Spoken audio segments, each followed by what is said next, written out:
All right, time right now is 6:28, and we are saying good morning to Bridget Naso. She's talking about Proposition 4 that'll be on the November ballot. Good morning, Bridget. Hi, Bridget. Good morning to both of you. Yes, this is an issue that is very personal to a lot of people. This is Prop 4, and if we can get some information up on the screen, it'll tell you exactly what it is. Do we have that up there? We have a still information? Okay, Prop 4 requires a doctor to notify at least one adult family member 48 hours before performing an abortion on a girl under the age of 18. And this morning we're going to cover both sides of that issue. In the 6 o'clock hour this morning, we're talking to Planned Parenthood, and we're talking to, this morning, Bianca Rubio. You're the Director of Communications here. Just give me an idea, if you could, Planned Parenthood's stance on this particular proposition. You oppose this proposition, and why? Sure, Bridget. Proposition 4 is a dangerous and deceptive proposition that really endangers the safety and health of teenagers. It is not about family involvement. It is just parental notification. Now, other propositions have been on the ballot years prior, similar propositions, but this one's a little bit different. It says that girls that are under the age of 18 have to have an adult relative versus a parent. So they have made that change. In your perspective, does that change this or your position at all? It does not. Girls are already talking to their parents. In fact, 90% of teenagers have a family member that is involved in these decisions.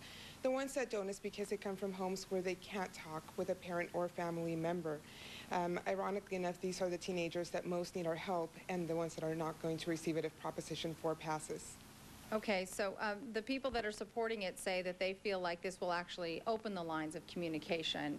And you've obviously done a lot of research on this. What's your perspective on that? The only thing this would do is force these teenagers to take desperate measures. They are vulnerable, they are scared, and what they're going to do is cross state lines, go to Mexico, or seek illegal or back alley abortions.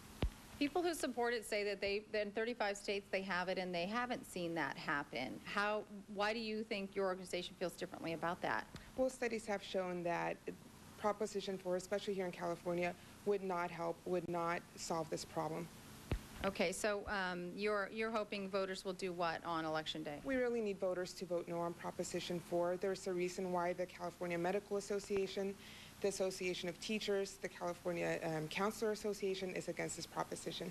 All right, Bianca, we'll talk to you a little bit more coming up a little bit later in the hour. So a little bit of perspective for you here on Prop 4. Again, in the 7 o'clock hour, we'll be talking to a group that is in support of the proposition, so we'll bring you both sides this morning. Back to you in the studio. Well, this November, California voters will weigh in on the issue of parental notification and abortion. We're talking about Proposition 4, which would require a doctor to notify an adult family member before performing an abortion on a teenager. It is, of course, a controversial issue with strong feelings on both sides, and to help sort it all out for us, KUSI's Bridget Naso is live at Planned Parenthood. Good morning, Bridget. Good morning. We're here right now, and then later in the 7 o'clock hour, we're going to be talking to a group that supports Proposition 4, but we're going to let you know why Planned Parenthood and other organizations oppose this issue this morning. Bianca Rubio is with us, spokesperson for Planned Parenthood, and the anchors illustrated what the proposition is all about this morning, but give us an idea again, just your interpretation of what Prop 4 is. Sure. Proposition 4 requires that a teenager seeking a procedure abide by a 48-hour waiting period, during which the doctor will send a form letter to the parents or parents of that teenager. Now, the thing is that the letter that they send is a form letter, and the parent does not have to acknowledge receipt of it, much less act upon it. Ah, okay. And then if a parent, so how do they know if the parent's been notified? They really don't, and that also puts the doctor at risk. Okay, so basically supporters say that they want parents to be more involved in the process and to talk to their children, especially young girls that are going through this. What is your perspective on why or why not this proposition might help with that objective? Well, this proposition definitely does not help with this. I mean, we all want our daughters to talk to us. At Planned Parenthood, we definitely encourage family involvement, family communication, but honestly, that starts at home, not through a law. And based on your studies, does it show that parents are actually involved with this process with their children, or what do they show? They actually are. Studies have shown that about 90% of teenagers going through this in California already involve a family member or both family, or a parent, sorry. And you are hoping that people will do what when it comes to Prop 4 in November? We really need them to vote no. We need them to protect the safety and health of teenagers.